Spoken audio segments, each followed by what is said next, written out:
Acá tenemos otro caso, ya, similar. A ver, llega al Centro de Salud Alto del Sol una primigesta de 37 semanas y 3 días de gestación que refiere edema de miembros inferiores, cefalea intensa, global, tinnitus. Ya.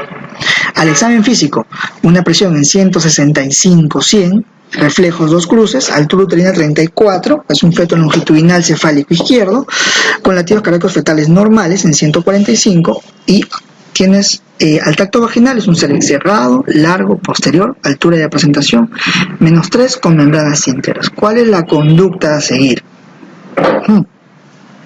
Muy bien, es diferente al caso anterior. En el caso anterior tú tenías una paciente de 33 semanas con preeclampsia sin severidad. ¿A ella le vas a culminar la gestación? ¿Sí o no? La respuesta es no. Tienes que monitorizarla, ¿ok? Y de esto vamos a ver un poco sobre cuál es el manejo ya para fines de su examen, ¿ok? Entonces, acá tenemos una gestante que está a término, es decir, más de 37 semanas, que me refiere síntomas de irritación cortical, ¿ve? Tiene cefalea intensa global, tiene tinnitus, ¿no? que es ese zumbido de oídos. ¿Cuáles son otros síntomas de irritación cortical? Escotomas, también. Entonces ya me habla que hay una disfunción neurológica acá, ¿ok? Recuerden los criterios de severidad, ¿ok? Y tiene además una presión arterial más de 160/90. Ajá. Entonces ya es una preeclampsia severa. Solo por la presión, ¿no? Solo por la presión yo digo que es una preeclampsia severa, porque es más de 160/110, ¿ok? ¿Cuál es mi conducta a seguir? Eso es importante. Primero, ¿cuáles son tus diagnósticos? ¿Cómo la vas a referir? La diferencia del caso anterior, entonces tenemos acá una gestante, tenemos una primigesta de, así lo vas a escribir, gesta 1 de 37 semanas, 3 días, por favor, que está en no trabajo de parto, porque no hay cambios cervicales, acuérdense, la has examinado, y tiene un trastorno hipertensivo del embarazo. Si pones 2 puntos, y vas a poner en tu hoja de referencia preeclampsia severa. Preeclampsia severa. ¿Ok? Si quieres ser más exquisito en tu diagnóstico, preeclampsia severa con disfunción neurológica, ponle. ¿Por qué disfunción neurológica? Porque ya tienes síntomas de irritación cortical. Si tuvieras creatinina más de 1.1, le pones disfunción renal. Si tuvieras TGO, TGP alterado, le pones disfunción hepática. ¿Ok? Si tuvieras plaquetas menos de 150.000, disfunción hematológica. ¿Eh? Es para ser un poco más exquisito en el diagnóstico. Con disfunción, en este caso, neurológica. ¿Ok? Muy bien. Así la vas a referir a la paciente. ¿Y qué vas a activar? La clave azul. La clave azul, cada vez que perifonean en la maternidad, hay un perífono ahí, por cierto, que es un altavoz, así que se escucha en todo el hospital, y cuando mencionan clave azul, bueno, pues esta es la cara que ponemos. Todos nos asustamos porque es una emergencia obstétrica que te habla, que lo utilizamos más cuando es eclampsia, ojo, ¿ya? Cuando hay una eclampsia, por ejemplo, activas la clave azul, ¿ya? Entonces, ¿qué es este término? ¿Qué es la clave azul? La clave azul forma parte de una estrategia que busca disminuir la mortalidad materna producida por la enfermedad hipertensiva del embarazo, mediante la estandarización de procedimientos en el manejo inmediato de esta entidad. ¿Ok? Entonces, lo primero que ustedes deben hacer cuando lleguen a su puesto es ver dónde está el kit de clave azul, ¿ya? Que contiene todos los fármacos y todo lo que es necesario. Ay, perdón, acá me clave azul, disculpen, clave azul. Entonces tienen que saber dónde está su kit de clave azul, ¿ya? Y eso sí es importantísimo, tienen que conversar con su obstetra dónde está el kit de clave azul, ¿ya? Que lo van a utilizar cuando hay preeclampsia severa, ¿ya? Ojo, más aún cuando hay una eclampsia, ¿ya? Entonces ustedes tienen que ponerse de acuerdo, ¿ya? ¿Dónde lo van a poner? Pónganlo donde ustedes quieran, ya, en el consultorio de medicina, en el consultorio de obstetricia, pónganlo en la farmacia, en el cuarto debajo de la cama, donde quieran, pero tienen que saber dónde está el kit de clave azul, pero cuando se presenta la emergencia, hay que correr, ¿ya? Y hay que sacar todo este kit de clave azul, que contiene, que debería tener, idealmente, cloruro, equipo de venoclisis, llave doble vía, equipo de Volutrol, bránula, tubo de mayo, bombilla, mascarilla, sonda Foley, el sulfato de magnesio, el gluconato de calcio, que es el antídoto para una intoxicación por sulfato de magnesio, el nifedipino, las jeringas, las agujas y todo lo demás. Entonces, esto tienes que verificar cuando llegues a tu primer día, posta que haya esto, ¿ok? No puede faltar nada de que oye, préstame pues un Volutrol y luego te devuelvo. No, eso tiene que ser intacto, ¿ok? Tiene que estar ahí, siempre tiene que estar tu kit de clave azul ahí, listo y preparado. Entonces, para la clave azul y en general, muchachos, cuando hay una emergencia obstétrica participa todo el equipo de salud, ¿ya? Y eso también es otro dato, tip que les doy para el serum. Cuando hay una emergencia obstétrica, corre todo el equipo de salud. No es que la obstetra se debe encargar solamente y yo me hago el desentendido. No, cuando hay una emergencia obstétrica, todo el puesto de salud se para. Si estás haciendo tu consulta, dejas tu consulta, vas a atender a la gestante. Porque lo peor que te puede pasar en el serum es una muerte materna, ¿ya? La mortalidad materna es un indicador de salud, ¿ok? Es un indicador. Y por ende, Dios no quiera, pasa eso, te vas a ganar muchísimos problemas, tanto problemas judiciales como problemas después para tu resolución del serum y todo ello. Por eso es importante identificar bien. Entonces, cuando activan la clave azul, cuando hay una preeclampsia severa, todos actúan, todos. El vigilante, el técnico, la enfermera, el obstetra, el médico, y tú, como médico, tienes que dirigir al equipo de salud. Cada quien tiene su función. La técnica, que vaya trayendo todo, el kit, la enfermera va poniendo la vía, la obstetra va monitorizando a la gestante, tú también tienes que ya estar llamando para las referencias, es decir, es un trabajo en equipo, ¿ya? Ojo. Entonces, ¿cuáles son los objetivos terapéuticos para este caso? Ya tenemos controlar la hipertensión arterial. Para el caso clínico estamos hablando, ojo, tienes que prevenir la eclampsia, optimizar el volumen intravascular, diagnosticar y tratar precozmente las complicaciones y culminar la gestación si es más de las 37 semanas o es preeclampsia severa. Eso es ya para manejo para su examen. Si tienes una paciente con hipertensión gestacional, vamos a ponerlo, con hipertensión gestacional o que tiene preeclampsia o es hipertensa crónica o tiene hipertensión crónica con preeclampsia sobreagregada y tiene más de 37 semanas, ¿qué debes hacer? Culminar la gestación. ¿Ok? Culminar la gestación. Doctor, ¿y qué hago si tiene menos de las 37 semanas? Porque yo he escuchado que el tratamiento para una preeclampsia es culminar la gestación. O si tiene menos de las 37 semanas, tienes que hacer manejo expectante. Manejo expectante. Acá estamos hablando de una preeclampsia leve, ¿ya? O sin severidad. Manejo expectante. Déjala que llegue hasta las 37 semanas. Ya, eso es para fines de su examen, ¿ya? Y para fines del serum, ¿ya? Ya saben, entonces. Más de 36 semanas, culminar la gestación por la mejor vía, no todo es cesárea, ojo, puede ser parto vaginal, puede ser cesárea, y si es menos de las 37 semanas, manejo expectante, ¿ya? Entonces, para el caso anterior, que teníamos 37 semanas, no trabajo de parto, una preeclampsia severa con disfunción neurológica. ¿Cuál es el RP que le das, con el cual la vas a enviar tú a la paciente al hospital? ¿Ya? No es que todo esto se lo van a poner en el hospital, allá, ojo, tú tienes que poner, como les hablé, la vía, optimizar volumen intravascular. ¿Ok? Recuerden que hay extravasación de líquidos. Entonces, hidrata a chorro, ya les dije. Vamos, métele un cloruro entero a chorro. Dale.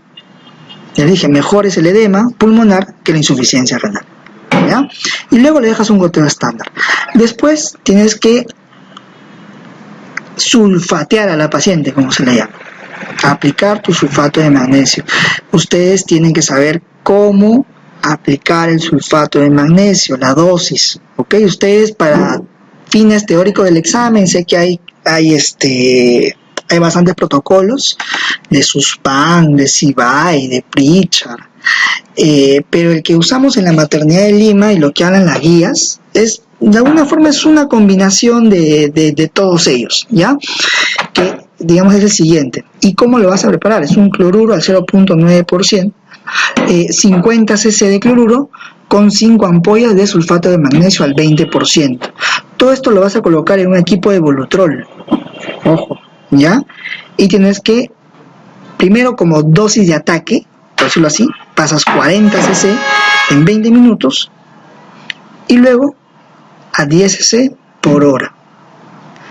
Idealmente en un hospital esto lo pasan con un equipo ya automatizado, que es la famosa línea Brown, pero tú no vas a tener eso en tu puesto, entonces tienes que aprender y saber el goteo y cómo pasarlo. Ya eso tienes que conversar con la enfermera, y la enfermera tiene que saber cuál es el goteo para poder pasar estas dosis, ¿ya? Tercero, metildopa, 1 gramo vía oral cada 12 horas. Recuerden que, y bueno, también hemos hablado antes, que cuando es preeclampsia sin severidad no se usa hipertensivos horarios, pero cuando es preeclampsia severa sí se utiliza. Usamos metildopa, 1 gramo vía oral cada 12 horas. Aquí quiero también hacer un pequeño paréntesis. Ustedes, para fines del examen de residentado, yo sé que ahí les piden a ustedes resolver preguntas sobre ciencias básicas, y una forma buena de repasar ciencias básicas es esta, es leer, estudiar un poquito de los fármacos que tú estás poniendo. Entonces, por ejemplo, la metildopa, ¿qué es la metildopa? La metildopa es un fármaco, es un agonista alfa-2 adrenérgico, ¿ok? Es un agonista alfa-2 adrenérgico. Eso, si mal no recuerdo, lo han preguntado hace varios años. Entonces tú me dirás, doctor, pero si es un agonista adrenérgico, ¿no que los agonistas, adrenérgicos, más bien elevan la presión arterial? Cierto, pero la metildopa es un agonista alfa-2 adrenérgico a nivel central. Es decir, a nivel central tiene un efecto hipotensor, ¿ya? Hipotensor, no te actúa a nivel periférico, es a nivel central. Por este motivo es que te baja la presión, ¿ya? Ese es un dato importante. Luego, nifedipino, 10 miligramos le vas a dar vía oral, condicional a una presión arterial mayor de 110, acá está mal, mayor de 160, 110. Aquí por favor lo corrigen, ¿ok? Entonces, nifedipino solo das si es que la presión te sube más de 160 a 110. También recuerden cómo actúa el nifedipino, qué tipo de fármaco es, también, ¿ok? Entonces es un dihidropiridínico, no dihidropiridínico, está para repasar, ¿ok? Control obstétrico, dinámica uterina, más latidos cardíacos fetales, colocar sonda Foley a todas las pacientes con preeclampsia severa, ¿ya? Control de PEA en lo que es hoja aparte cada 2 horas y referir, ¿ya? Entonces la sonda Foley es para vigilar diuresis, básicamente, ¿ya? ¿Por qué? Porque le estás poniendo sulfato de magnesio, ¿ok? Recuerden que el sulfato de magnesio, uno de los signos de lo que es intoxicación del sulfato de magnesio, ¿cuál es? La oliguria, ¿no? La oliguria. Te da oliguria. ¿Qué más te da? Depresión respiratoria, ¿no? Depresión respiratoria. ¿Qué más te da? Areflexia. Por eso es que vigilas los reflejos, ¿ya? Esos son datos ya para el examen, básicamente. Entonces, recuerden, ¿ah? El protocolo del sulfato de magnesio por 24 horas se da esto, ojo, ¿ah? Se da por 24 horas. Ya, no es que yo le doy y ya le hago la cesárea, no. Se da por 24 horas. Entonces, acá está la guía de la maternidad. Como podemos ver acá, es una gestante más de 20 semanas, se clasifica como un trastorno hipertensivo del embarazo, preeclampsia o hipertensión gestacional. Si es menos de 20 semanas, ¿qué es? Es una hipertensión crónica. ¿Ya? Entonces, preeclampsia severa, sí, no, maneja según el caso. Si es preeclampsia severa, le aplicas todo tu protocolo que ya sabes. ¿Ya? Controlar la crisis hipertensiva, prevenir las convulsiones. Recuerden que el sulfato de magnesio sirve para prevenir y para tratar las convulsiones y tratar la eclampsia, ojo, ¿eh? No solo sirve para prevenirlo, también para tratar la eclampsia. Esta es una pregunta de examen de residentado también, ¿ya? Y bueno, ya todo ello, ya sigues todo tu fluxograma. La idea es culminar la gestación por la mejor vía, ¿ok? Por la mejor vía, que puede ser parto vaginal o cesárea de acuerdo al caso, ¿ya? Pero eso ya lo van a estudiar ustedes, eso es para fines del servicio. Entonces, bueno, este es un estudio básicamente para los que les guste ya un poco más lo que es investigación. Y este de acá es el motivo por el cual no damos antihipertensivos en una preeclampsia leve, por ejemplo, ¿ya? ¿Por qué? Porque no se ha encontrado beneficio, simplemente. No se ha encontrado beneficio en dar antihipertensivos en una preeclampsia leve, ¿ok? Pasamos al siguiente tópico, que es la amenaza de parto pretérmino. Ustedes tienen que aprender a definir qué es una amenaza de parto pretérmino, ¿ok? Porque de ello depende su manejo. Entonces, ¿cómo tú defines una amenaza de parto pretérmino? Según la maternidad, ojo, según la guía de la maternidad, tenemos que es la presencia de contracciones uterinas evidenciables, ¿no? Con una frecuencia de 1 cada 10 minutos, con 30 segundos de duración en un lapso de 60 minutos, que puede cursar con cambios cervicales, con borramiento, es decir, con una incorporación menor al 50%, y con una dilatación menos de 2 centímetros. Esto según también la ACOJO del año 2012. Ok, entonces, amenaza de parto pretérmino, ya saben, menos de 37 semanas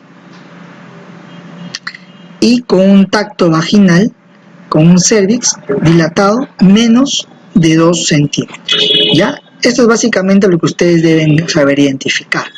¿Ya? Yo recuerdo mucho que hace unas semanas me llamó uno de mis ex internos, me dijo: doctor, tengo una paciente que tiene 32 semanas y ya está con 3 centímetros.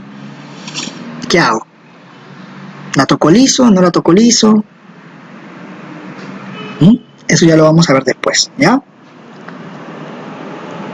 Tenemos también otras escuelas que hablan también sobre criterios. Esta según la SEO, que es la Sociedad Española de Ginecobstetricia, que habla de contracciones uterinas 4 en 20 a 30 minutos y que tiene modificaciones cervicales, es decir, incorporación menos del 80%, y es diferente, y una dilatación cervical menor de 2 centímetros. Se mantiene este punto de corte, 2 centímetros.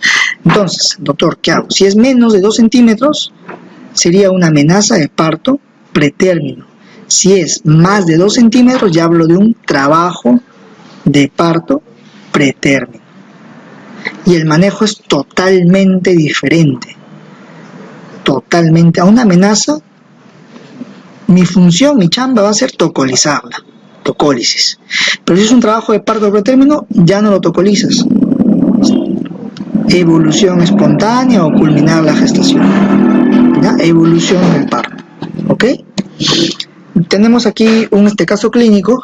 Llega al centro de salud Huancaray, que por cierto es un centro de salud que está en Andahuaylas, una gestante que tiene 31 semanas, ya, por FUR, 31 semanas, ok, que viene con contracciones cada 5 minutos, ya, funciones vitales estables, como ven, y tú le ves con una dinámica uterina 2 en 10 minutos, de 2 cursos de intensidad de 20 segundos duración. La altura uterina 31, es un feto longitudinal cefálico izquierdo, con latidos cardíacos fetales 140, normal, y al tacto vaginal le encuentras dilatación 1 centímetro. Incorporado 50%, la altura de presentación en -4, membranas íntegras y no le evidencias pérdida de líquido amniótico. ¿Cuál es la conducta a seguir? ¿Ok? Por ejemplo, también es uno de los casos que me comentó uno de mis ex internos, y vamos a ver cuál es el manejo. Entonces, ¿cuáles son tus diagnósticos? ¿Cómo la vas a referir tú? Primero tienes que ver la semana de gestación, por eso es importante definir la edad gestacional, por eso que les he hablado al inicio sobre cálculo de la edad gestacional. En este caso, más que nada, cuando hay una amenaza de parto pretérmino, es vital un buen cálculo de la edad gestacional. De eso va a depender muchas cosas que voy a comentarles ahorita. Entonces, 31 semanas, tiene menos de 37 semanas, por ende es una amenaza de parto pretérmino. ¿Por qué también digo esto? Porque el tacto vaginal está con 1 centímetro dilatado. Es menos de 2, ¿no? Menos de 2 centímetros es una amenaza de parto pretérmino. Incorporado, 50%, genial, cumple. Y además está con contracciones. Entonces, una amenaza. Entonces, ¿tú cómo lo vas a referir? Es una gestante de, ¿cuántas semanas? 31 semanas por FUR. Gestante de 31 semanas por FUR, que está con amenaza de parto pretérmino. Como les digo, de preferencia pongan todas las siglas, escriban todo. Nosotros por cuestión de tiempo utilizamos siglas, pero con fines médico-legales, por favor, doctores, completo. Ya, amenaza de parto pretérmino. ¿Algún diagnóstico más? No hay RPM, no hay nada. Esos son mis diagnósticos con los cuales yo la refiero. ¿Cuáles son los objetivos? ¿Qué es lo que busco acá? Siempre correcta data de la edad gestacional, ¿ya? ¿Por qué? Como les digo, ¿qué pasa? Si es una paciente con contracciones menos de las 27 semanas, se considera una amenaza de parto pretérmino, ¿ya? ¿Ok? Pero también hay otro punto de corte aquí en este tema, que es 34 semanas. Si tiene menos de 34 semanas, tienes que tocolizar a la paciente. Tocólisis, es decir, inhibir las contracciones uterinas. Si tiene más de 34 semanas, ya no está indicado, según las guías clínicas, tocolizar. ¿Ok? ¿Por qué? Porque ¿cuál es el objetivo de tocolizar a una gestante cuando nace parto pretérmino? Además, claro, de inhibir las contracciones y darte tiempo para llegar a un establecimiento de salud de mayor complejidad, es esto, la maduración pulmonar. Por esto tú tocolizas a una gestante. Por este motivo. Entonces, recuerden que el feto alcanza la maduración pulmonar a las, ¿cuántas? 34 semanas.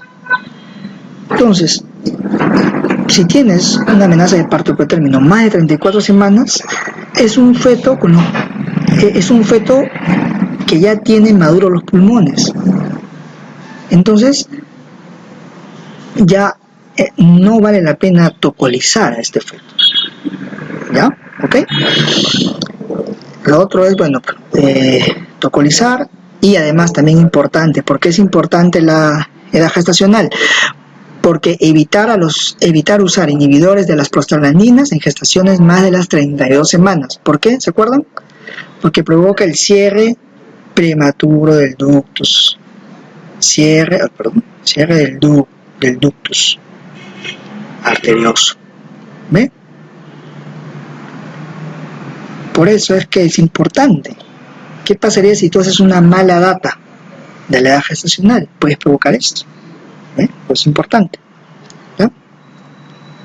Entonces, ¿cuáles son las dosis o cuáles son los fármacos que tú utilizas? Vas a tener dos. En el serum tienes dos siempre. Que por cierto son los que usamos, que es la betametasona, que viene en ampollas de 4 miligramos. ¿Y cómo lo vas a usar? 12 miligramos intramuscular cada 24 horas por 2 dosis. Si la aplicas una hoy y otra mañana. Y lo que más vas a tener en el serum es la dexametasona. ¿Cuánto usas? 6 miligramos intramuscular cada 12 horas por 4 dosis. ¿Ok? Esos son los dos esquemas que se utilizan de maduración pulmonar, ¿ya? Esto ya para los que deseen leerlo, para los que quieren hacer ya la especialidad, un poquito, ¿ya? Algunas consideraciones adicionales, ¿ya? ¿Qué es lo más importante? El tacto vaginal. Esto es importantísimo y ustedes tienen que siempre, cuando llegue una paciente, examinen, entrénense. ¿Por qué? Porque como les menciono aquí, que la realización de un correcto tacto vaginal establecerá la diferencia entre una amenaza y un trabajo de parto pretérmino, ¿ya? Es decir, tienes que entrenarte, saber diferenciar cuando un cuello está dilatado y cuando es un cuello, como denominan algunos, permeable o dehiscente. Entonces, hablamos de un cuello, mejor dicho, un cervix de una multípara que es permeable o es dehiscente. Cuando tú ingresas tus dedos, se abre el cuello, tú sacas tus dedos y el cuello se cierra nuevamente. Es un cuello permeable dehiscente. Es un error hablar que está dilatado. Recuerdo mucho a mi CR1 cuando comenzaba recién la residencia. Me llamó una vez una CR1 y me dijo: doctor, está con 2 centímetros. Dije: 2 centímetros. Uy, ¿cómo hacemos? Pero pues era una paciente que tenía 31 semanas, que estaba tranquila, con dinámica esporádica. Y dije, para tener 2 centímetros de dilatación, debe ser una dinámica uterina más frecuente, ¿no? La examino y no era un cuello dilatado, era un cuello permeable, 2 dedos. ¿Ve? Hubo un error ahí. Entonces, es importante esto. Pues acá, como les menciono, ustedes ya deben también conocer sus dedos. ¿Cuánto mide tu dedo? Un dedito, por lo general, mide es 1 centímetro. Acá están los bordes del cuello, acá y acá. 1 centímetro. Si entran tus 2 dedos, está dilatado 3 centímetros, ¿no? Si abres un poquito más, 4 centímetros, 5 centímetros y así. Tienes que entrenarte con la cinta, ¿no? Ahí tienes que entrenarte cuánto está dilatado tus dedos, ¿ok? Y, como les digo, permeable es si entran, por ejemplo, tus 2 dedos y tú los retiras y se cierra de nuevo. ¿Ve? Se cierra de nuevo. Ya eso es un cuello permeable. No está dilatado. A ver, acá como el Minion, a ver, dice, ¿qué tocolíticos conocen? Ay, qué fácil. Conocemos, pues, por favor. ¿Cuándo nos va a preguntar eso? Vamos a repasarlo. ¿Cuáles son los fármacos útero inhibidores? También los bloqueadores de los canales de calcio, ¿no? Que es el nifedipino. ¿Ok? Tenemos el nifedipino. Tenemos los betamiméticos, como la isoxsuprina, ¿no? La ritodrina, etc, etc. El sulfato de magnesio, para fines del examen, sí es un tocolítico. Pero para cuando entren a la residencia se van a dar cuenta, para los que hagan gineco, que no es un fármaco que haya demostrado ser un tocolítico efectivo, ¿ya? Más que nada se utiliza para neuroprotección fetal, ¿ya? Esto ya son algunos datos ya para los que les gusta un poco más ya la especialidad. Para los que ingresen a gineco, más se utiliza el sulfato de magnesio para neuroprotección fetal más que como tocolítico, ojo. Pero para el fin del examen sí es un tocolítico, ¿ya? Inhibidores de la ciclooxigenasa, ¿como cuáles? ¿Se acuerdan? Indometacina, ¿no? Claro, a la cabeza. La indometacina. ¿Cuál otro más hay? El diclofenaco también, claro. ¿Y tú tienes diclofenaco en la posta? Tienes, claro. Ponle diclofenaco. Es un tocolítico. Pero acuérdense, hasta las... ¿cuántas semanas? 32 semanas. Más allá, no le pongas diclofenaco, no le pongas indometacina, le vas a cerrar el ductus, cuidado, ¿eh? Ojo. Antagonista de los receptores de la oxitocina, como el atosiban, ¿no? Esto ya simplemente es para repasarnos, muchachos, no es. Y los donadores bueno, pues, de lo que es el óxido nítrico. Y entonces, ¿cuáles tienes tú en tu posta? ¿Cuáles tengo yo, doctor?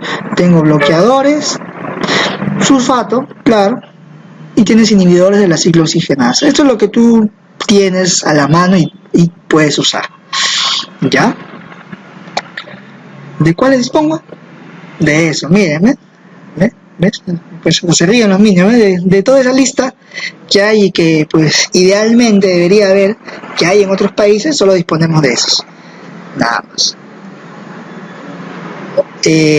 Gracias a Dios, felizmente, los bloqueadores de canales de calcio son los tocolíticos de elección, ojo, de elección, y felizmente tenemos aquí en el Perú. ¿Ya? ¿Cuáles vas a usar? Según hay, como les digo, varios protocolos. Utilizan el de la maternidad de Lima, el nuestro, que es el que rige a nivel nacional. ¿Cómo le vas a dar? Nifedipino 10 a 20 miligramos vía oral cada 20 minutos por 3 dosis. ¿Ya? Eso es por 3 dosis, que se llama la dosis de ataque. Eso es para parar las contracciones sin una, ¿ya? Y luego ya le das una dosis de mantenimiento. 10 miligramos vía oral cada 4 horas y luego cada 8 horas, ¿ya? Como les digo, felizmente Dios es peruano y los canales de calcio son los tocolíticos de primera línea. Ojo, genial, y eso es lo que tienes para tocólisis, ¿ok? Recuerden, se tocoliza las amenazas de parto pretérmino. Ojo, ya, si tienes un trabajo de parto pretérmino, es decir, una paciente con más de 2 centímetros, está con 3, 4 centímetros, como fue el caso que les comenté de mi ex interno, que me llamó y me dijo, doctor, es una gestante que tiene 32 semanas, está con 3 centímetros, ¿qué hago? Ya no lo vas a tocolizar. Ya no tiene sentido. ¿Por qué? Porque es un trabajo de parto. No lo vas a parar. El trabajo de parto continúa. Es algo ya fisiológico. No lo vas a poder parar. Vas a seguir dilatando. Lo que tienes que hacer en este caso es sí ponle hemoduración pulmonar, ¿no? Cuando tienes un trabajo de parto pretérmino, ponle hemoduración pulmonar.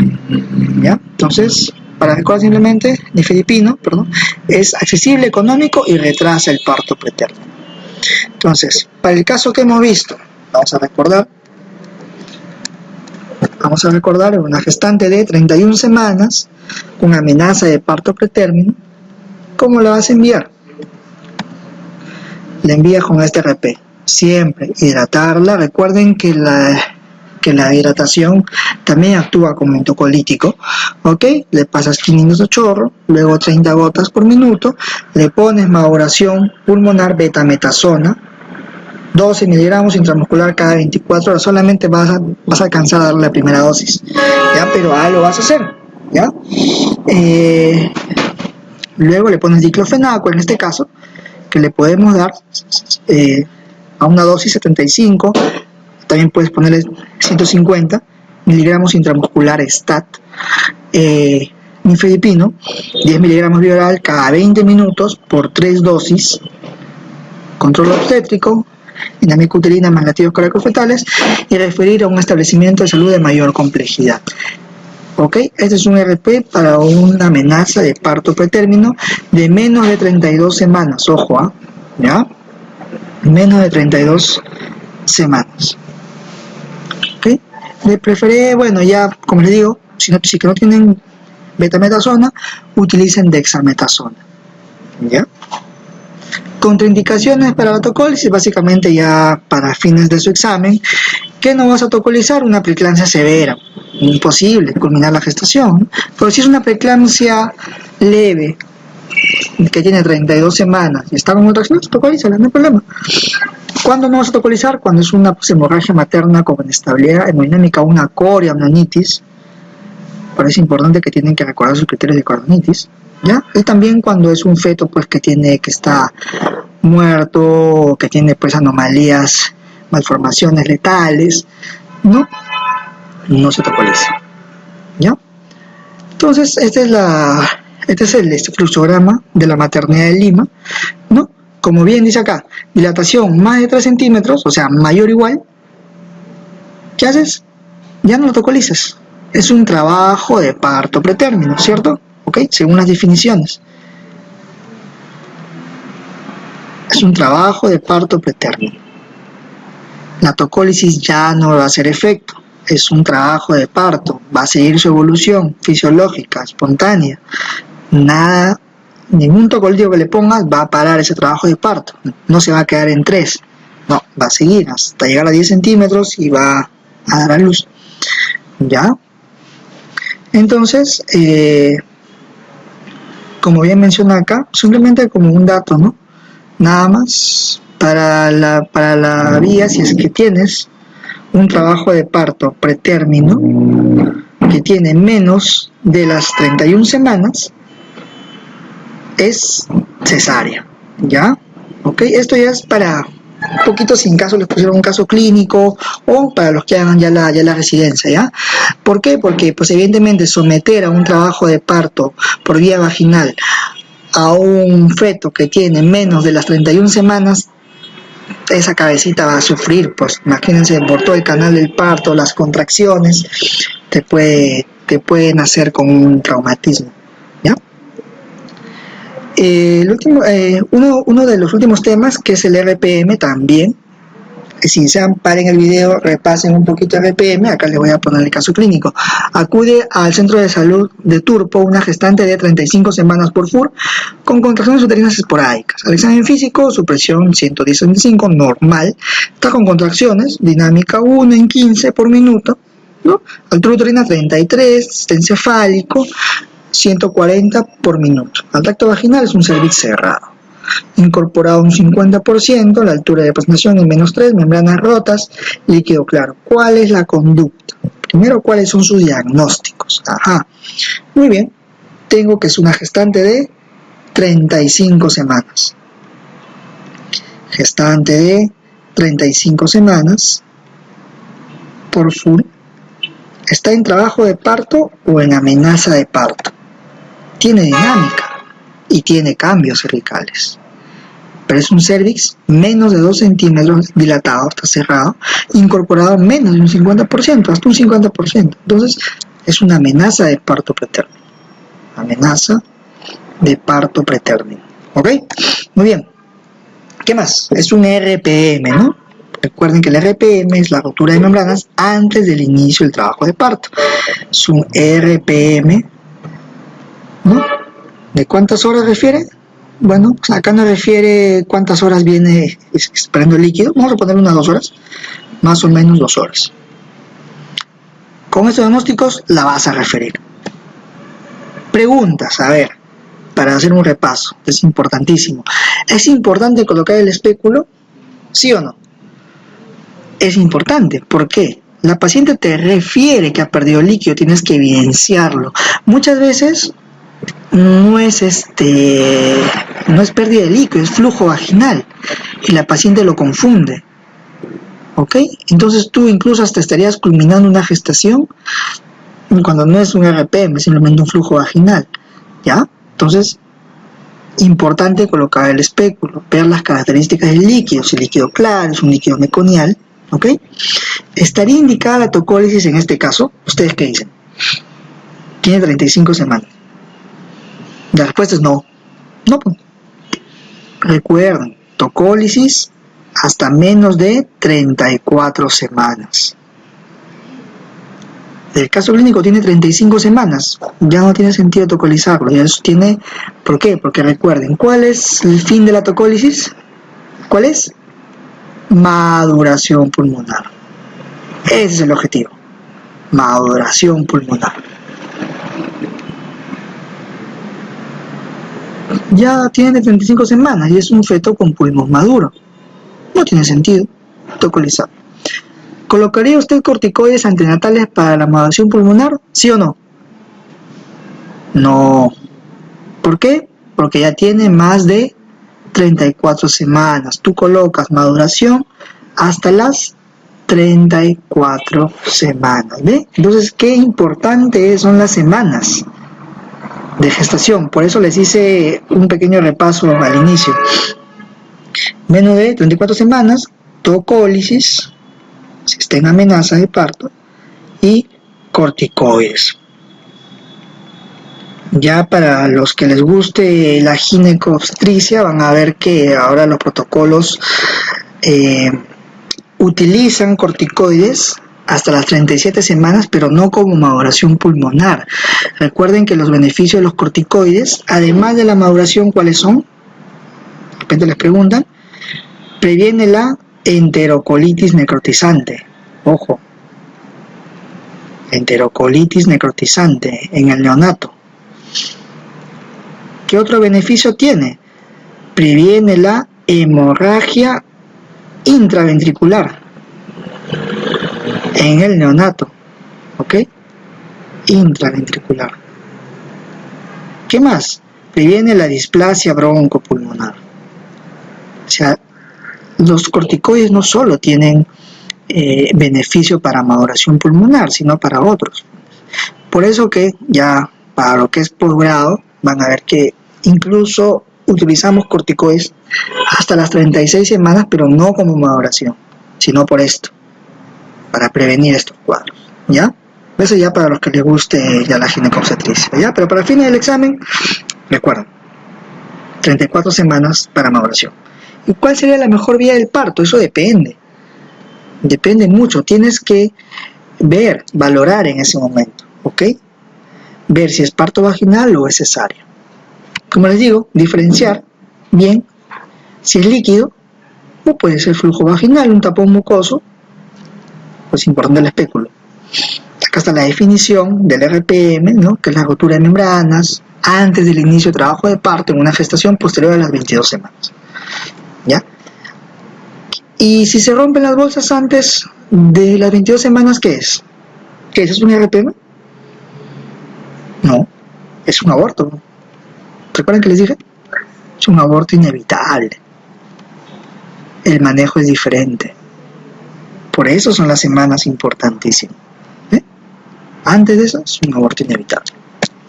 Muy bien, entonces, ¿cuál es el manejo? Esto ya también para repasar un poco para su examen. Muchachos, todo RPM debe culminarse si tiene 34 semanas a más, ¿ok? Como acá les mencioné el cuarto. Si tienes un RPM más de 34 semanas, ¿cuál es el plan? Culminar el embarazo, culminar la gestación por la mejor vía. Si es un podálico, ¿cómo lo vas a culminar? ¿Vaginal o cesárea? Cesárea.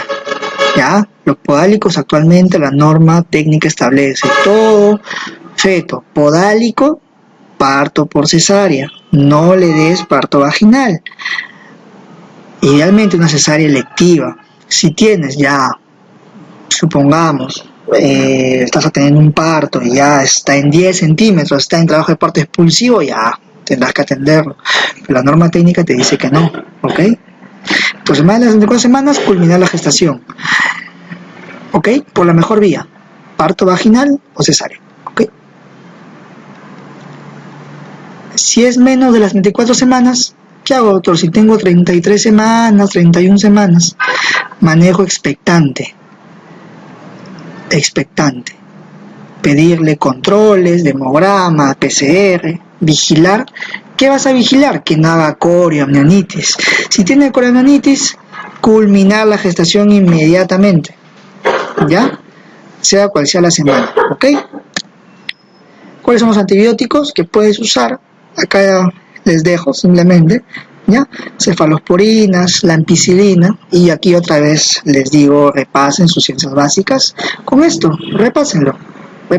La ampicilina. ¿Cuáles son las cefalosporinas de primera generación? Cefalexina, cefazolina, ¿no? ¿Cuáles son de segunda generación? Cefaclor, cefuroxima, ¿no? Cefotetán. ¿Cuáles son las cefalosporinas de tercera generación? Ceftraxona, cefotaxima, cefoperazona. Repasar, ¿ya? Ok. Entonces, sin corioamnionitis, le puedes dar ampicilina, le puedes dar cefalosporinas, ¿ok? Y si hay corioamnionitis, ya le das triple cobertura antibiótica. Cefalosporina, un aminoglucósido y le metes clindamicina, ¿ok? RP en este caso tiene 35 semanas, subía, cefazolina 1 gramo endovenoso cada 6 horas, control obstétrico y pedir exámenes auxiliares. Y una ecografía obstétrica para ver el lila, básicamente. Ya ver que nada, pues un oligoamnios, ¿no? Que es lo más común, ¿no? Oligoamnios, ¿ya? Entonces recuerden, ¿ya? En otras realidades se utilizan pues ampicilina, ¿ya? Acá están los regímenes de antibióticos para que lo puedan leer. Sospechar la corononitis siempre, utilicen unos criterios, son los criterios de Gibbs, ok, búsquenlo, seguro que les han dado en su clase, ¿no? Fiebre materna, taquicardia fetal, líquido amniótico purulento. Si tienes esto es una coria, ¿ya? O actualmente se utilizan también algunos otros criterios más, ¿ya? Que acá ya los tienen. Recordar el hemograma, más de 15.000 leucocitos, también es un criterio de Gibbs, ¿ya? Estos son los criterios de AAA, ya es para posgrado, para que lo busquen, ¿ya? Entonces, ¿por qué no se utiliza amoxicilina con ácido clavulánico? Porque si es un fármaco que es accesible, económico, se puede usar, porque te produce enterocolitis necrotizante neonatal.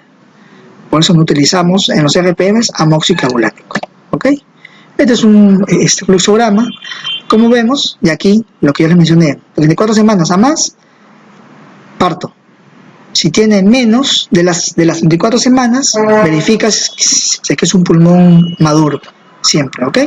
Y manejo expectante, ¿ya? Lo que es hemorragia posparto, también ya para ir terminando, tenemos un casito clínico acá. Por ejemplo, llega al centro de salud Pampachiri, ¿no? Usted llega ahí, evalúas una puérpera de parto vaginal, ¿ya? ¿Y qué tú ves? Sangrado en regular cantidad por vía vaginal. Al examen físico, ya está un poquito hipotensa la señora, está con taquicardia 105 y miren, es un producto macrosómico, más de 4 kilos, con buen ABAR, felizmente. ¿Cuál es tu presunción diagnóstica? ¿Y qué datos del examen físico te gustaría ampliar? ¿Qué falta acá? Ampliar. Recuerden que para la hemorragia posparto son las 4T, ¿no? De tono uterino, que es lo más importante, el tejido, es decir, si se ha quedado membranas, que es un alumbramiento incompleto, si es un trauma, un desgarro de canal, por ejemplo, o si es un trastorno de la coagulación. Aquí, ¿qué nos falta en el examen físico? El tono uterino. ¿Se acuerdan ustedes cuando eran internos y los mandaban a puerperear? Tono uterino, útero contraído, ¿verdad? Esto falta. Falta este dato. No sabemos cómo está el tono, ¿no? ¿Cuáles son sus diagnósticos? En este caso sería una puérpera inmediata de parto vaginal, no usen siglas, nosotros usamos, pero para fines legales, todo completito. Y puedes catalogarla como una hemorragia postparto, ¿no? Está sangrando la paciente, hemorragia postparto, ¿ok? Esos son tus diagnósticos. Y aquí tienes que verle. Hemorragia postparto, ¿por qué? Supongamos que en el caso anterior, que lo más probable puede ser una atonía uterina, porque es un bebé macrosómico, distiende el útero no se contrae bien. Entonces, atonía uterina. Muy bien. Entonces, definiciones, simplemente recuerden la definición de una hemorragia posparto. ¿Cuánto puede sangrar máximo en un parto vaginal o una gestante? 500. Si es más de 500 es una hemorragia posparto, o en una cesárea hasta 1000. Estos datos son importantes, ¿ya? O si cae el hematocrito más de 10%. Y sobre todo ya cuando ustedes hagan posgrado, ¿cómo definimos nosotros una hemorragia posparto? Es un sangrado vaginal que genera inestabilidad hemodinámica y necesidad de transfusión sanguínea. Es muy difícil saber cuánto sangra una gestante. Tú ves en ese tachito, ahí en ese tachito cae sangre, caen gasas, cae líquido amniótico, sí, a mí casi se me cae el celular ahí una vez. Entonces es difícil saber cuánto sangra una puérpera, es difícil saberlo. Por eso utilizamos más este criterio. ¿Ya? Es un sangrado que genera inestabilidad hemodinámica, como en el caso anterior. Ya estaba taquicárdica, ya estaba hipotensa, ¿ok? Recordar siempre las 4T, ¿ya? Ustedes en el serum no van a tener partos, a menos que estés en un centro de salud, ¿ya? Tip para el serum: a las gestantes se les manda a las 37 semanas a la casa hogar, ¿ok? Tienen que enviarlas a la casa hogar. Y ahí se quedan hasta que den a luz. Ahí se quedan un mes y están aburridas ahí. Pero es así, no puedes tener un parto en la posta o un parto en la casa. Eso se considera parto domiciliario, ¿ok? ¿Te ocurre eso? Fuiste, te vas a ganar un liazo. Con la DISA te van a poner tu documento, te van a hacer líos para tu resolución de serums. Tienes que vigilar a tus gestantes. Como les digo, eso no es chamba solo de la obstetriz. También el médico tiene que estar al tanto. Recuerda que tú la reemplazas cuando ella se va de libres. Ojo, tú la vas a reemplazar, tú vas a cubrir su consultorio. Porque tienen que siempre estar en contacto con la obstetriz. Coordinar siempre todo. Incluso también se te va a cubrir cuando te vayas de libres. Coordinen siempre. ¿Ok? Entonces simplemente ya para volver acá, las 4T. Tono, tejido, trauma, trombina. Acá está. Factores de riesgo. Macrosomía fetal. Como el caso anterior. Estos son los grados de shock hipovolémico. Simplemente repásenlo por si les preguntan y utilizar el ABCD en lo que es obstetricia, que es el código rojo. Pues el código rojo es toda hemorragia en el embarazo. ¿Ok? Entonces acá me saben: vía permeable, ventilación adecuada, parar el sangrado, 2 vías, siempre, diagnosticar las 4Ts y evitar la hipotermia. Revisen la placenta, no debe ser que se haya quedado tejido, es una de las T's, ¿no? Revisar la placenta, importantísimo. ¿Ya? Si es que está un útero relajado, ¿no? Recuerden, masaje uterino, la compresión bimanual. Ahora ya se estila no masajear. Lo que refieren ahora ya las guías es comprimir el útero.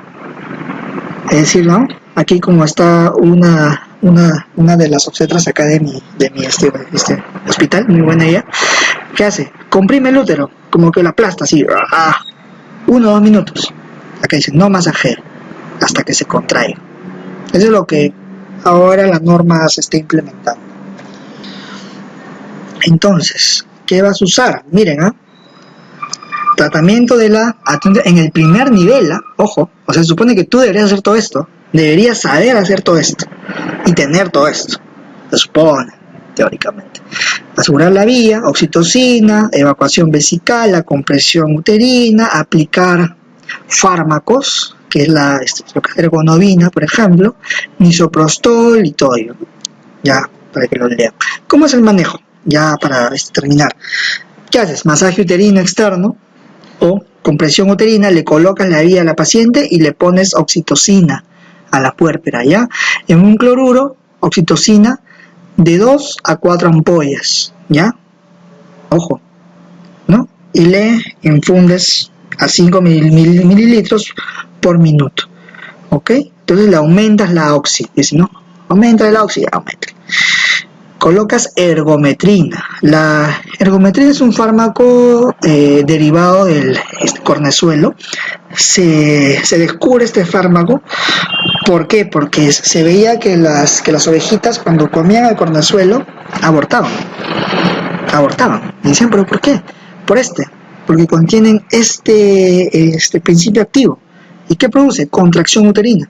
Por eso pues expulsaban sus productos, por este motivo, ¿ya? Entonces es ergometrina, lo usas a esta dosis, 0.2 miligramos intramuscular, contraindicado usar en pacientes con preeclampsia o que tengan trastorno hipertensivo, porque te eleva la presión, ¿ya? Este fármaco te eleva la presión. Después utilizas misoprostol, 800 microgramos, recuerden que vienen tabletas de 200, intrarrectal. ¿Ok? Este es el fluxograma de cómo lo deberías manejar. Debería ir en ese orden. Oxitocina, luego ergometrina, si no para, misoprostol, ¿no? Si no, ya te vas a un manejo quirúrgico. Ese es el orden. Pero tú en tu posta, dale todo. Auméntale la oxi, dale ergometrina y dale misoprostol. No hay ningún problema. ¿Ya? Misoprostol, que te va a provocar fiebre, escalofríos, no más. Y también, idealmente, según la norma técnica, deberías saber colocar un balón intrauterino. ¿Ya? Hay varias formas, el que se utiliza, que es el balón de Bakri, idealmente debería usarse eso, con las justas vas a encontrar en un hospital, menos en una posta, lo que se hace es adaptarlo a un condón y se introduce dentro del útero, ya es un balón intrauterino, ¿ya? Comprime los vasos, ¿ya? Hay videos en YouTube, si deseas puedes buscarlo, buscas ahí balón de Bakri y te va a dar cómo se utiliza un balón de Bakri y cómo formar uno así artesanal con un condón. Salva vidas, ¿eh? Lo otro que puedes usar también para parar el sangrado es la técnica de SEA, que es el pinzamiento de las arterias uterinas por vía vaginal. Te pueden preguntar en el examen de repente, no lo sé. Es súper sencillo, ¿ya? Colocas las valvas, traccionas el cuello y a nivel del cuellito, a la parte más proximal, clampas con las Fester, pones 2, listo, paras el sangrado. Esto sí he escuchado que lo han hecho en provincia, sí lo han hecho. ¿Cómo se hace? Esto no es una clase de cómo hacerlo, pero búscalo pues en YouTube, hay un video tutorial que el mismo doctor SEA hace y es sencillísimo, es un video que dura 3 minutos. Y finalmente, ya para terminar, vamos a tocar el tema que es un tema ya ginecológico, que es la HUA, la hemorragia uterina normal. Muy bien, entonces hasta ahora simplemente para recordarles esta clase, como les digo, todo lo que es emergencias obstétricas, recuerden, trabajo en equipo, ojo, hay una emergencia obstétrica, todo el puesto de salud se para, ya saben, dejas tu consulta, vas, llamas a la enfermera, al técnico, todos actúan. Lo peor que te puede pasar es una muerte materna. Es un escándalo. En un hospital, en el Instituto Nacional Materno Perinatal, en la maternidad, pasa eso, lo peor, y nadie te va a ayudar, muchachos. Nadie te va a ayudar. La responsabilidad es tuya. Y la vigilancia está en ti. ¿Ok? Entonces ustedes tienen que vigilar a sus gestantes, siempre. ¿Ya? Punto 1. 2. Coordinar con la obstetriz. Si ella no está, tú asumes. ¿Ok? Así como ella va a asumir tu consultorio de medicina, tú también asumes su consultorio, asumes sus gestantes y la responsabilidad es tuya porque vas a ser jefe. ¿Ya? Es lo más común. Entonces, HUA. ¿Ya? Como les referí, la HUA es un diagnóstico en una paciente no gestante, ¿no? Entonces acá, como vemos, es una venezolana acá, por cierto que están llevando bastante a la consulta. Bueno, llega a tu puesto una paciente que tiene 35 años de edad, está en edad reproductiva, con una FUR el 14 de febrero del 2018, el día del amor, ¿eh? Qué piña. Ya, bueno, viene con sangrado por vía vaginal desde hace 20 días, ¿no? Bueno, el examen físico, funciones vitales estables, un abdomen blando, depresible, no doloroso. Le examinas un cervix cerrado, un útero aumentado de tamaño, 10 centímetros, ¿no? Y lo más importante, te trae una beta HCG cualitativa negativo.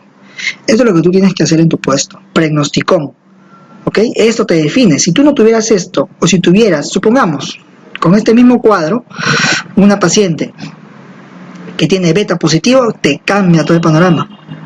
Totalmente. Piensas que es una amenaza de aborto, ectópico, qué sé yo. Porque las FUR, por lo general, son no confiables, muchachos. Las FUR, hay bastantes pacientes que son irregulares. Y tú vas a decir, no, por FUR no está embarazada, tiene 2 semanas de retraso, ¿qué va a hacer? Nada. Muchas veces confunden su FUR con un sangrado por amenaza de aborto. ¿No? ¿Ya? Pues tú vamos a seguir. Muy bien, ¿cuáles son sus diagnósticos? ¿Qué sería? Una HUA, hemorragia uterina normal, porque no está gestando, hemorragia uterina normal. 2 puntos a descartar. ¿Qué podrías descartar acá? Si es una paciente con un útero aumentado de tamaño, miomatosis, ¿no? Por ejemplo, a descartar miomatosis uterina. Y la derivas, simplemente. Pero ya has hecho lo más importante, tu chamba. ¿Cuál es? Descartar que no sea embarazo. Definiciones simplemente para que recuerden cuándo es un ciclo, cuándo se habla, cuánto dura un ciclo, 21 hasta 35 días, cuánto dura un sangrado, máximo te debe durar 8 días, ¿Cuánto debe sangrar una mujer? De 20 a 80 cc, y de aquí se desprenden todos los términos: oligomenorrea, si menstrua cada 35 días, polimenorrea si es menos de 21 días, la menorragia, la hipermenorrea. La menorragia es un sangrado en mayor cantidad, la hipermenorrea es en días. Ojo, esos términos tienen que repasarlos, ya, para fines de su examen. Acá yo les voy a poner algunos términos que se utilizan actualmente en la COG, ya no suelen usar estos términos de menorragia, porque como se dan cuenta, pues uno se confunde, pero bueno, pues acá les dejo teoría para que lo repasen. ¿Cuándo es oligomenorrea? Ahorita los puntos de corte están cambiando, ya no son 35 días, están hablando de 28 y de 25 días. Eso tendrán que consultarlo en todo caso, pero lo normal, como le digo, es que sea esto, 21 a 35 días los puntos de corte. ¿Ya? Repásenlo. Clasificación de lo que es HUA. ¿Cuáles son las causas? Utilizas una mnemotecnia que es el PALM-COEIN. Causa pólipos, puede ser adenomiomas, leiomiomas, causas malignas. COEIN, que son causas funcionales ya, coagulopatías, un síndrome de lo que es ovario poliquístico, causas endometriales, un HUD, iatrogénico y los no clasificados. Entonces, cuando te ven una paciente con HUA, es decir, sangrado vaginal, no está gestando, tienes que, de alguna forma, como ejercicio, ver qué podría hacer y poder definirlo, ¿no? Generalmente ya ellas te traen ecografía, entonces por ahí como que puedes enfocar tu diagnóstico. ¿Cuál es el manejo médico? ¿Qué vas a hacer en tu puesto cuando te llegue esta paciente? Pues está venezolana y que te ha venido con sangrado 35 años, con una probable miomatosis. ¿Qué le puedes dar? Tratamiento no hormonal, miren, AINES, ácido tranexámico, o le puedes dar lo que es anticonceptivos orales combinados, le puedes dar medroxiprogesterona, una DIU con levonorgestrel y agonistas GnRH. De todo esto teórico que puedes darle, ¿qué tienes en el serum? Tienes AINES y tienes ácido tranexámico y tienes anticonceptivos orales combinados. Genial. La otra vez también me llamaron, me dijeron, doctor, mire, tengo una paciente que tiene miomas y está sangrando. ¿Qué hago? ¿Qué le pongo? Acá está la respuesta. ¿Qué le puedes dar? Naproxeno, 500 miligramos cada 12 horas, ibuprofeno, que tienes, 800 cada 12 horas por 5 días. ¿Es eficaz? Sí, es un 50%, mira, te para el sangrado. Ácido tranexámico, no creo que tengas, pero puede ser. ¿Qué es el ácido tranexámico? Es un antifibrinolítico. Muy bien, le das 1 gramo endovenoso cada 6 horas o tabletas, 250 miligramos bioral cada 8 horas. Hasta un 60% te puede parar el sangrado. O los anticonceptivos orales combinados. ¿Ya? ¿Qué es lo que te da el MINSA? ¿No? ¿Qué eso? Le puedes dar. ¿Ya? Le puedes dar. ¿Cómo viene? Te viene etinilestradiol más levonorgestrel, ¿no? Entonces, le das simplemente. ¿Cómo le puedes dar? Le das una tableta cada 8 horas por 5 días, que es como una dosis de ataque, por decirlo así, le paras el sangrado, y luego le das una tableta cada 24 horas. Mira, hasta un 50% te puede parar el sangrado. ¿Ven? Entonces, esto es lo que tú puedes usar. ¿Ya? ¿Cómo lo puedes derivar si es un sangrado en regular cantidad, supongamos, ¿no? Pones su vía, su ácido tranexámico, ¿no? Control de funciones vitales y le pides exámenes auxiliares, una ecografía transvaginal para ver qué es, pues, mioma, pólipos, qué puede ser. ¿Ya? Entonces, muchachos, con esto ya me despido. De todo, darles las gracias y bueno, recuerden siempre, la capacitación es importante, ¿ya? Estudiar siempre, repasen sus casos, porque eso es lo que les va a permitir a ustedes darle lo mejor a sus pacientes, ¿ya? Cualquier duda, consulta, tienen mi correo, mi teléfono, yo encantado de poder ayudarlos, ¿ok? Un gusto, muchas gracias.